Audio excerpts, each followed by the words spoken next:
안녕하세요. 직업체험교실에 오신 여러분 모두 환영합니다. 오늘 체험을 시작하기 전에 사진 하나를 보고 시작해 볼까요?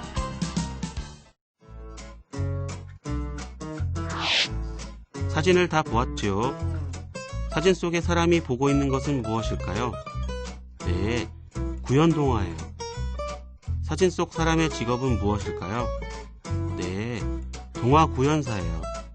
오늘은 동화구연사에 대해 알아본 다음 소품을 만들어 동화구연을 해볼 거예요.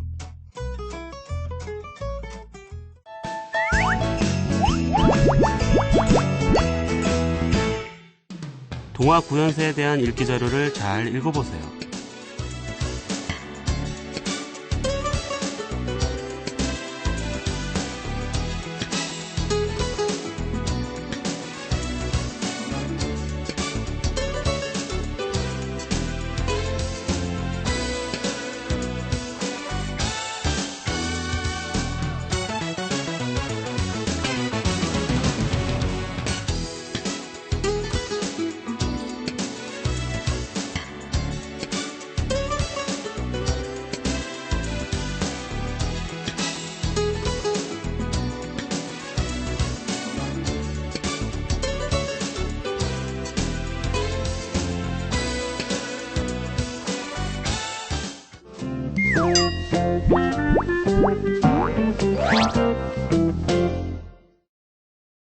이번 체험에 필요한 재료를 확인해 보세요.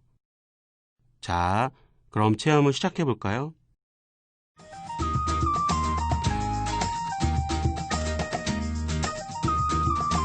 손가락 인형 전개도를 둥글게 말고 뒤꿈치 부분에 긴 양면 테이프로 붙여 손가락 인형을 만드세요.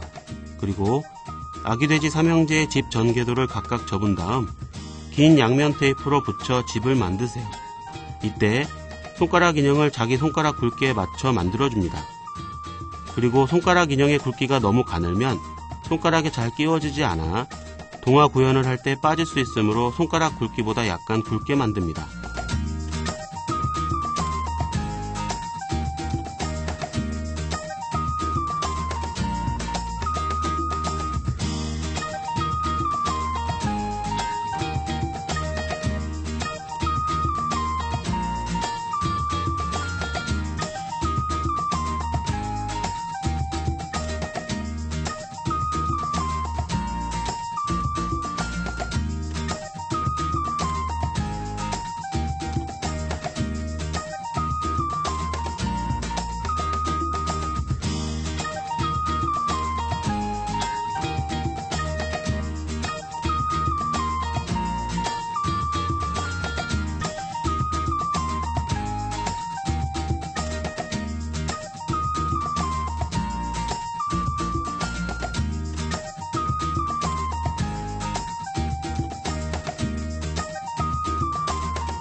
다음과 같이 바닥 그림 위에 첫째와 둘째 아기돼지의 집을 올려놓고 셋째 아기돼지의 집은 짧은 양면 테이프로 붙이세요.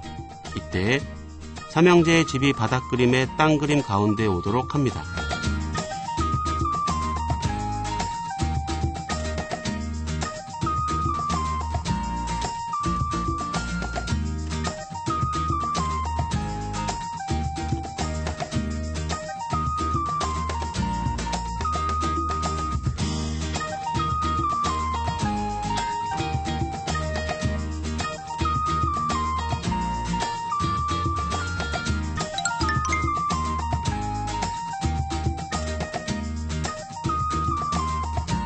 왼손에 검지, 중지, 약지에 각각 첫째, 둘째, 셋째의 손가락 인형을 끼우고 오른손에 검지에 늑대의 손가락 인형을 끼우세요.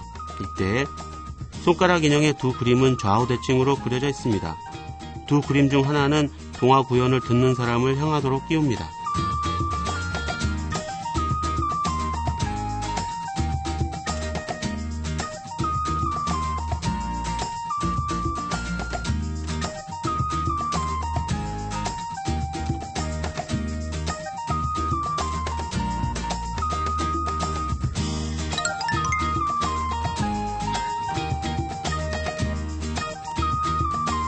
친구들 앞에서 동화 구현을 해볼까요?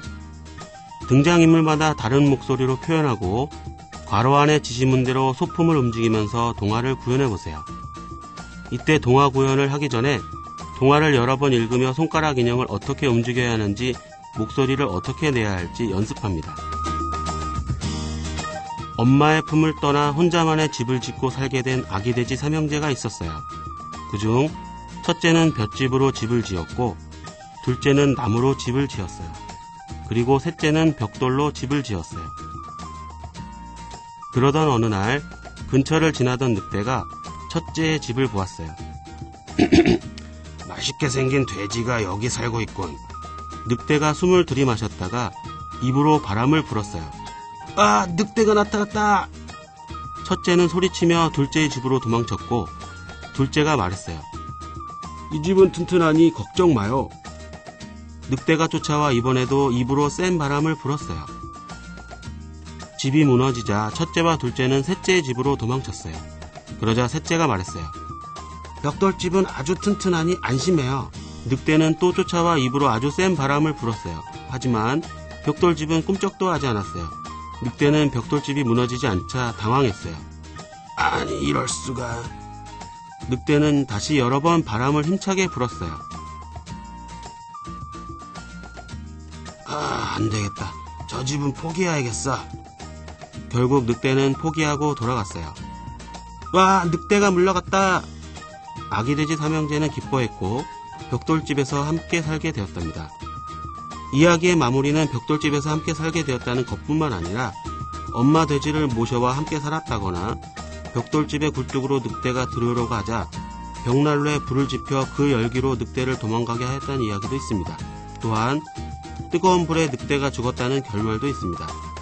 같은 내용을 반복적으로 들으면 지루해질 수 있으므로 각각의 동화 구현마다 결말을 조금씩 다르게 하거나 자신이 알고 있는 아기 돼지 삼형제 동화 내용으로 동화 구현을 하도록 유도해도 좋습니다.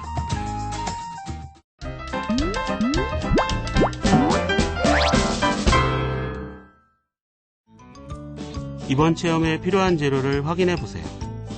자, 그럼 체험을 시작해 볼까요? 시놉시스란 이야기의 주제, 등장인물, 줄거리가 나타난 글을 말합니다. 그리고 줄거리란 이야기 속에 나타난 일들을 순서대로 쓴 것입니다. 다음 표의 여러 단어 중에서 적합한 것을 골라 교재의 표에 시놉시스를 써보세요. 쓰고 싶은 동화의 주제를 골라 써보세요. 이때 학교에서 배웠던 내용이나 교훈, 급훈, 가훈 등을 이용해 주제를 정해도 좋습니다. 또한 교재에 주어진 주제 외에도 동화에 적합하다고 생각되는 것을 추천해도 좋습니다.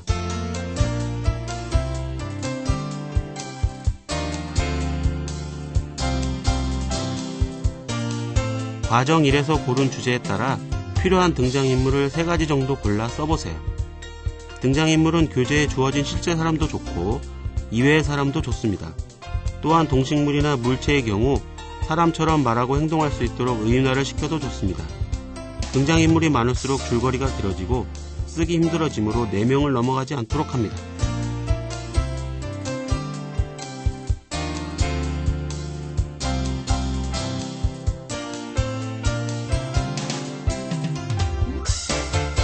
과정 1과 2에서 고른 주제와 등장인물이 어떤 일을 어떤 순서대로 겪는지 줄거리를 써보세요. 줄거리는 자신이 겪은 일 중에서 실제 인물이나 의인화된 물체들이 겪거나 겪었을 것 같은 일을 상상하여 쓰면 좋습니다. 이때 줄거리를 쓰기 어려우면 재밌게 봤던 동화나 만화, 연극, 영화 등의 줄거리를 이용하는 것도 좋습니다.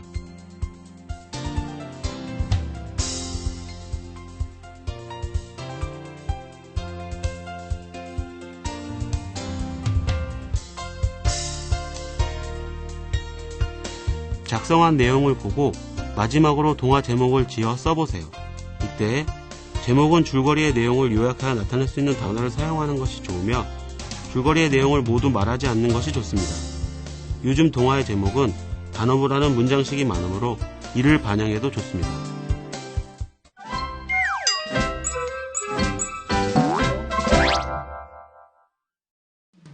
동화 구현에 대한 읽기 자료를 잘 읽어보세요.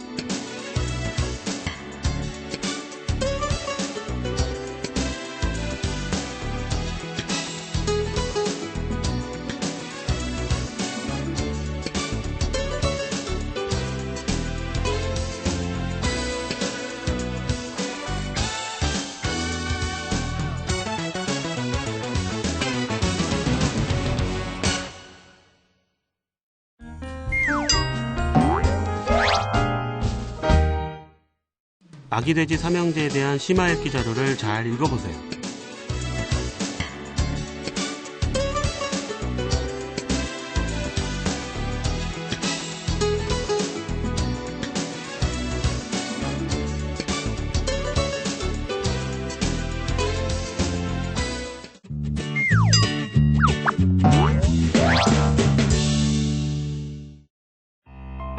(1번) 다음 보기 중 아기돼지 삼형제 동화 속에서 아기돼지들이 사용한 집짓기 재료가 아닌 것을 골라 기호를 쓰세요. 2번 다음은 동화 구연사에 대한 설명이에요. 빈칸 기억과 니은에 들어갈 알맞은 말을 쓰세요.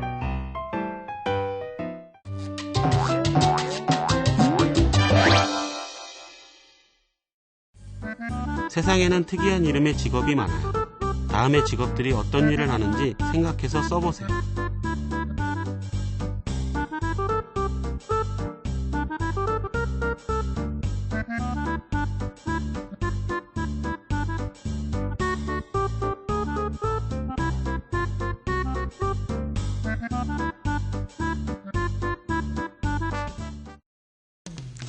자, 오늘 활동은 여기까지입니다. 진로는 생활입니다. 오늘 배운 직업을 우리 생활 속에서 꼭 한번 찾아보도록 하세요. 그럼 다음 시간에 만나요.